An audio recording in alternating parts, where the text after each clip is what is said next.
Bonjour à tous et bienvenue dans cette vidéo de présentation de la clôture annuelle. Le but de cette vidéo est de vous rappeler ce qu'il convient de faire avant d'entamer la clôture, ensuite en second plan comment faire la clôture et enfin ce qu'il convient de faire juste après la clôture annuelle.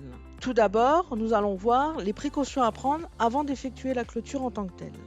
Pour cela, vous avez dans la base de connaissances une fiche que vous retrouverez facilement en tapant le mot-clé clôture qui vous récapitule ce qu'il faut faire avant de procéder à la clôture annuelle. Valider les derniers bulletins de paye, envoyer la DSN du mois en cours, en l'occurrence la DSN de décembre, attendre de préférence l'acceptation de cette DSN par les organismes, éditer tous les états de paye, livre de paye, journal de paye, charge à payer par caisse par exemple, transférer le journal comptable, si vous avez besoin de générer vos écritures pour les transférer par exemple vers Sage 50C ou vers un autre logiciel comptable, générer au besoin le fichier de virement, si vous passez par les virements bancaires depuis Cielpay, mettre à jour vos profils dans le menu base profil par exemple, ou en générant depuis l'application Cielpay à partir du bulletin de paye, un profil pour vous permettre de récupérer en fait tous les éléments qui sont présents dans le bulletin.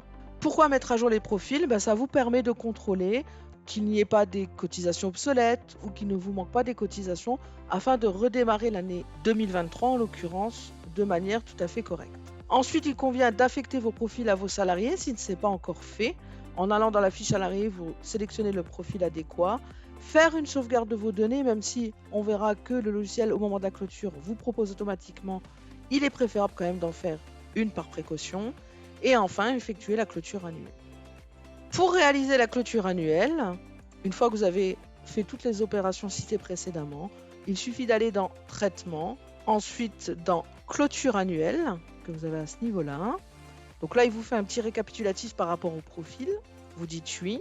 Là, il reprend les valeurs par défaut. À cette étape-là, vous pouvez faire OK. Et là, il va lancer l'archivage dans un premier temps du dossier en cours, comme vous pouvez le voir à l'écran.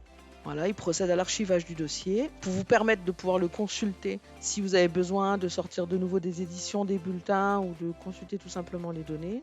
Donc là, il nous demande de confirmer la fermeture de la société. On va dire oui, parce que là, si vous répondez non, ça annule la procédure de clôture. Pourquoi il vous demande de fermer la société? Parce qu'il va procéder à une sauvegarde des données. Donc, on évite de laisser le chemin CCL WPay par défaut et on va mettre par exemple sur le bureau. On fait OK. À ce moment-là, il procède à la sauvegarde du dossier. On vous conseille également de laisser les options cochées par défaut de façon à avoir vraiment une sauvegarde complète de vos données. Il vous indique que la sauvegarde a été effectuée avec succès. On fait OK. Là, on peut faire continuer puisqu'il vous dit simplement que des bulletins ne sont pas imprimés par exemple. Et là, il procède à la clôture de l'exercice. Donc là, il vous demande le nombre de jours de RTT et éventuellement l'effectif. Soit vous pouvez le saisir à ce niveau-là, soit vous faites calculer pour qu'il vous le calcule automatiquement. Donc l'effectif là, pour rappel, il vous sert en fait pour le calcul allègement général. Et on fait fermer. Et là, il vous dit que la clôture s'est déroulée avec succès. Donc là, j'ai basculé dans l'exercice 2023 en l'occurrence, parce que moi j'étais sur 2022. Et donc là, je vais pouvoir ensuite passer à l'étape après clôture. Qu'est-ce qu'il faut faire après clôture? Il faut mettre à jour les éléments au 1er janvier 2023, par exemple, ou l'année qui vous correspond. Pour cela, deux solutions. Soit vous allez dans Dossier paramètres globaux et vous mettez à jour, par exemple, le plafond, le SMIC, le plafond du SMIC annuel, le SMIC horaire, et les valeurs de la taxe sur les salaires si on les a au mois de janvier, puisque c'est vrai qu'en général, en ce moment, c'est un peu plus tardivement. Soit vous attendez, puisque vous savez que chaque mois de janvier, on fournit en fait ce qu'on appelle une mise à jour de plan de paye. Et par cette mise à jour de plan de paye, vous pouvez mettre à jour automatiquement les valeurs. La mise à jour de plan de paye, en général, elle intervient dans la 3e semaine de janvier. Pour vous tenir au courant, n'hésitez pas à consulter le fil d'actu que vous retrouvez dans cette partie-là.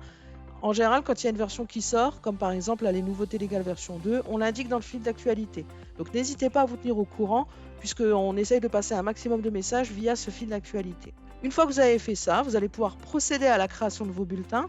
Pour cela, vous allez dans Gestion des bulletins, Bulletin de paye, et ensuite, vous faites Créer. Et c'est pour ça que c'est important de vérifier vos profils avant, puisque là, il va vous créer les bulletins à partir du profil de chacun des salariés.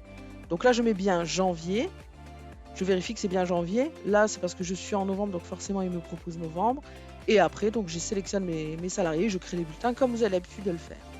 Donc voilà par rapport à cette procédure de clôture. Comme je vous l'ai indiqué tout à l'heure, une fois que vous avez fait votre clôture, le logiciel, pendant cette procédure, il archive votre dossier. Si vous souhaitez davantage d'informations sur cet archivage, Sachez que vous avez dans la base de connaissances, en tapant archives, vous avez une fiche qui vous explique comment accéder à ces archives et vous avez également une vidéo YouTube sur le sujet. Donc n'hésitez pas à la consulter dans la playlist si elle paye. Merci d'avoir suivi cette vidéo, je vous souhaite une bonne journée.